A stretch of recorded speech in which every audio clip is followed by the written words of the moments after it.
आणि आता पुन्हा आला आहे कोट सिक्वेन्स, ज्यात बरंच काही आहे. ड्रामा आहे, ट्रॅजेडी आहे, इमोशन्स आहेत आणि अर्जुन सुभेदारचं कॉन्फिडन्स आहे, पण त्यासोबतच जराशी कॉमेडी पण करतो. सो चला बघूया हा कोट सिक्वेन्स आम्ही कसा शूट केला. बघा. कोट सिक्वेन्स आलं की माझ्याकडे ही अशी नॉव्हेल येते. आज सुद्धा जवळपास 35 पानं आहेत. हा खूप मोठा सिक्वेन्स होणार आहे, कारण अर्जुन सुभेदारला काहीही करून सायलीला बेडवर सोडवायचंच आहे. आणि त्यासाठीची त्याची कसरत काय असणार आहे ते तुम्हाला या व्हिडिओमध्ये बघायला मिळेल. तोपर्यंत बसून मी पटापट जे काही आहे ते पाठ करतो. खूप बोलायचं मला, खूपच आहे, पण तेच मला आवडतं. आय लव्ह बिंग अर्जुन सुभेदार. येस. चला पटापट तयारी करूया, कारण वेळ खूप कमी आहे आणि सीन खूप मोठा आहे. प्रत्येक ॲक्टरची एक वेगळी पद्धत असते तयारी करण्याची, स्क्रिप्ट वाचण्याची, त्यावर काम करण्याची. आणि माझी ही पद्धत आहे. स्क्रिप्ट आल्यावरती जे इम्पॉर्टंट शब्द आहेत ते मार्क करा. काय ॲडिशन घ्यायची तुम्हाला जिथे कुठे ती आधीच लिहून ठेवा स्क्रिप्टवरती, म्हणजे पुढे तुम्हाला प्रॉब्लेम होणार नाही. आणि ते सगळं झाल्यावरती कसं परफॉर्म करायचं आहे त्याची एक छोटी रिहर्सल मी आधीच माझ्या मेकअप रूममध्ये करतो. हो, पण मी एकटाच तयारी करतो असं नाही आहे. हे बघा, आमचा पूर्ण क्रू, आमची पूर्ण टीम कोट सिक्वेन्ससाठी खूप मेहनत घेत असतो. तुम्ही जेव्हा म्हणता ना की एवढं काम करून मी थकत कसं नाही, मी नेहमी हसत का असतो, हे यासाठी. आमच्या क्रू मधला प्रत्येक मेंबर, को ॲक्टर सगळेजण नेहमी स्माइल करत असतात, नेहमी हसत असतात. कितीही कष्ट आली, कितीही स्ट्रेस असेल तरी सुद्धा आम्ही नेहमी खुश असतो, आम्ही नेहमी हसत असतो. आणि आता फायनली ती वेळ आली जेव्हा मी अर्जुन सुभेदार कोर्ट रूम मध्ये आलेला आहे आणि आता सीन सुरू होणार आहे. म्हणजे जी रिहर्सल मी माझ्या रूम मध्ये केली होती, जितकी तयारी मी माझ्या रूम मध्ये केली होती, आता ती कशी पोर्ट्रेट करायची आहे हे आमचे दिग्दर्शक आम्हाला सांग. माझं मानणं आहे की ऍक्टर्सने त्यांचे डायलॉग्स चोख पाठ करायचे, त्यांना कसं मॉड्युलेट करायचंय, वर खाली करायचंय, कुठे स्ट्रेस द्यायचंय, कसं बोलायचंय हे काहीही डोक्यात ठेवायचं नाही. ऑन फ्लोर गेल्यावरती दिग्दर्शक तुम्हाला जे म्हणेल त्यासाठी तुम्ही तयार राहाल, तुम्ही प्रिपेअर्ड राहाल. कसं होईल ना, जर तुम्ही आधीच ठरवून घेतलं की मला इथे पॉज घ्यायचं, मला हे असं बोलायचं, मला तसं बोलायचं, मग दिग्दर्शक तुम्हाला जे सांगेल ते ॲक्सेप्ट करायला, त्या पद्धतीने तुमचं वाक्य चेंज करायला तुम्ही तयार होणार नाही. म्हणजे तुमच्या मनाची ती तयारी नसेल. So always be a blank slate. काय परफॉर्म करायचं आहे, कसं परफॉर्म करायचं हे तुम्ही तुमच्या दिग्दर्शकवर सोडून द्या. तुम्ही फक्त तुमचे वाक्य चोख पाठ करा. पण खरी परीक्षा तेव्हा असते जेव्हा सीनच्या मध्येच तुम्हाला ॲडिशनल सीन्स येतात, ॲडिशनल वाक्य येतात, ॲडिशनल पानं येतात. तेव्हा तुमची काय अवस्था होते, माझी काय अवस्था होते हे बघा. ताजा माल है कुछ याद नहीं है रुको. 3 पन्ने अचानक दे दिए, वो भी बड़े बड़े भर के. हो रे. देवा. पण माझं एक ठरलेलं असतं, स्ट्रेस कितीही असो, टेन्शन कितीही असले तरी सुद्धा नेहमी हसत राहायचं आणि हसत खेळत काम करायचं. कारण तसं ना काम पटापट होतं आणि मज्जेशीर सुद्धा. आणि हा होता त्यानंतरचा माझा पहिला टेक. हा कसा होता तुम्ही बघा.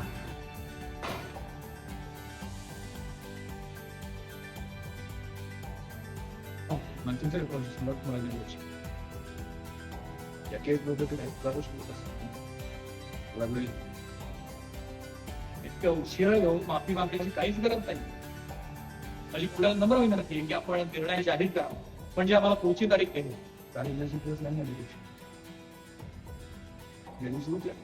पण जास्त निकालापर्यंत पोहोचले तुम्ही रद्द करण्यात येईल असं ते म्हणा. राईट रिक्वेस्ट मी तुम्हाला शेवटची वॉर्निंग देतो की एकूण पुढे जर कुठलीही सुनावणी सुरू करण्यास पण आजची सुनावणी पुढे चालू पोहोचू. अगर काही प्रश्न असतात युअर ओपनिंग स्टेटमेंट प्लीज.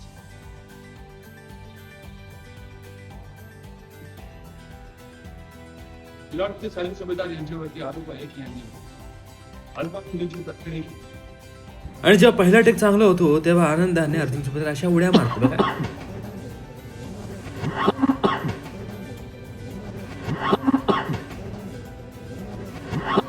तुम्हाला माहिती आहे अशा सिरियस सीन मध्ये सुद्धा आम्ही कुठून कॉमेडी शोधूनच काढतो. आणि तेव्हा काय होतं हे बघा.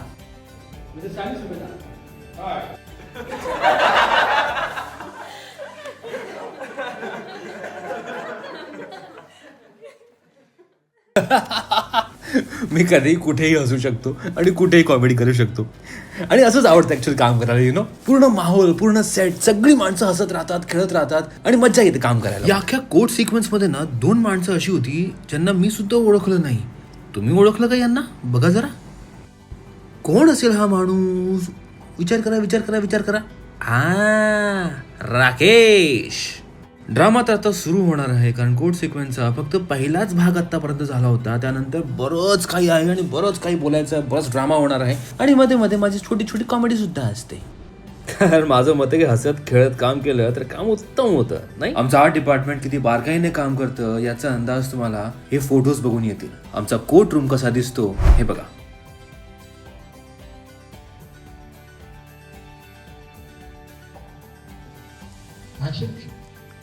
जर सोन्याची कोण एस्टेट मॅनेज केली जाऊ शकते तर त्या मुलींच्या बाबतीत काही होणार नाही. हे कशावर? सो हा होता कोर्ट सिक्वेन्सचा शेवटचा भाग, म्हणजे निकालाच्या आधी जो एंड स्टेटमेंट अर्जुन सुभेदार देतो, दॅट्स इट. पण हे फक्त मास्टर आणि वाईट शॉट्स होते. अजून क्लोज, कटिंग सगळंच बाकी आहे, जो त्यामध्ये खूप वेळ जाणार आहे. पुढे काय होतं हे बघा तुम्ही.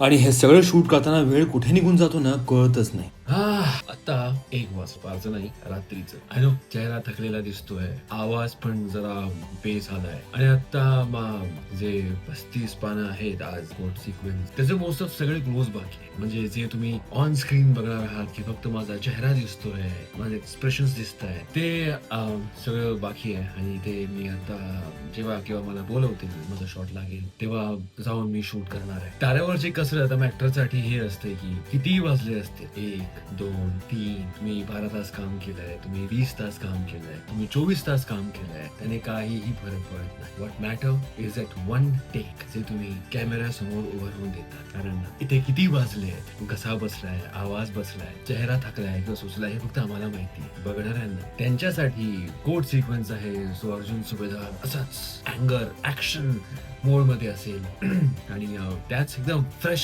आणि एनर्जेटिक एक्सप्रेशन्स मध्ये असेल तो. सो ते I don't know how to phrase that thing properly, but I will say that जेव्हा तिथे जातो कॅमेरा समोर तेव्हा थकवा, आवाज सगळं विसरून जातो, काहीच लक्षात राहत नाही. कारण तेव्हा मी एक वेगळा माणूस असतो. मी तेव्हा अर्जुन सुभेदार आहे. इथे आता जे तुमच्यासोबत बोलताय हा अमित भानुशाली आहे, ज्याला त्रास होत आहे. तिथे अर्जुन सुभेदार आहे, ज्याला त्याच्या बायकोला सोडवायचं आहे, ज्याला त्याच्या परिवाराला साथ द्यायची आहे, ज्याला होणाऱ्या बाळाला सुद्धा सुखरूप ठेवायचं आहे. सो अर्जुन सुभेदारची एक वेगळीच गोष्ट आहे. त्याचा स्वतःचा एक वेगळा युद्ध आहे जो तो लढतोय. आणि त्या युद्धात त्याला थकवा येत नाही, तो आजारी पडत नाही, तो थकत नाही. सो इथे अर्जुन सुभेदार, इथे अमित भानुशाली जर झोपेल किंवा आवाज बसलाय असं असेल तरी सुद्धा तिथे कॅमेरा ऑन झाल्यावर I will show you small reference. Suppose मी आता सेटवर जाईल किंवा समोर स्क्रिप्ट येईल, अच्छा काय बोलायचं आहे की हॅलो माझी बायको निर्दोष आहे ते पाहून काही गुन्हा केला नाही. मी कोर्टाला विनंती करतो की त्याची निर्दोष मुक्तता व्हावी.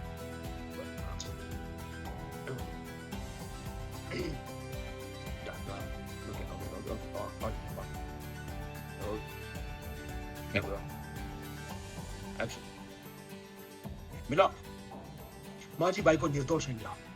तिने कोणताही गुन्हा केलेला नाही. मी कोर्टाला विनंती करतो की माझ्या बायकोला बेल मिळावी आणि त्याची या गुन्ह्यातून निर्दोष मुक्तता व्हावी. That's all, मिळा. कट.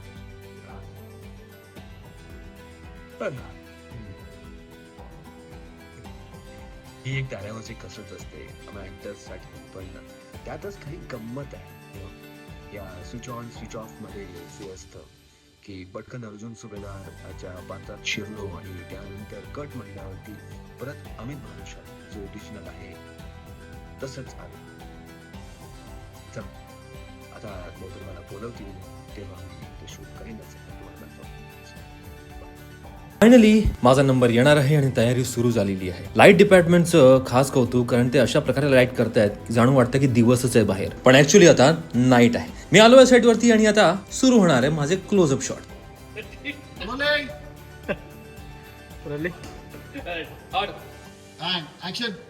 तोच माणूस आहे ज्याने हसत राहायचं, खेळत राहायचं आणि मस्त शूटिंग करायचं, असायचंय मी. अशा प्रकारे सेटवर यायचं ना की रात्रीचं 2 वाजले असतील किंवा 3 काही फरक पडत नाही. एकच विचार डोक्यात असतं फक्त की मी आत्ताच सेटवरती आलो आहे आणि सकाळचा पहिला सीन देतोय, इतकं फ्रेश वाटलं पाहिजे. आणि परफॉर्म करताना एकच विचार माझ्या डोक्यात असतं की बहुतेक हा माझ्या आयुष्यातला शेवटचा सीन आहे. त्याच जोमाने, त्याच जिद्दीने, त्याच ताकदीने परफॉर्म करायचं की पुढे बहुतेक आयुष्यात परफॉर्म करायला मिळणारच नाहीये. तर तुमचा प्रत्येक सीन हा बेस्ट असतो. हेच मला माझ्या गुरुने शिकवलंय. जे काही आहे ते आत्ता, आज, या क्षणातच आहे. So give your best in each and every shot. That's it. आणि ते क्लोज शॉट कसे दिसतात स्क्रीनवरती हे बघा.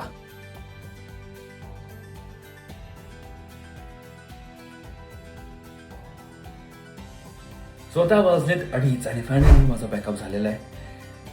क्लोजअप कसे झालेत या सीनचे ते तुम्ही बघा एपिसोडमध्ये आणि मला नक्की सांगा.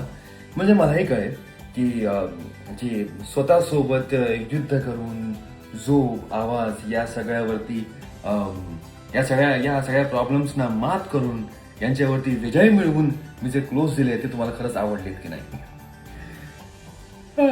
चला 2:30 वाजलेत, घरी पोहोचू आणि झोपू.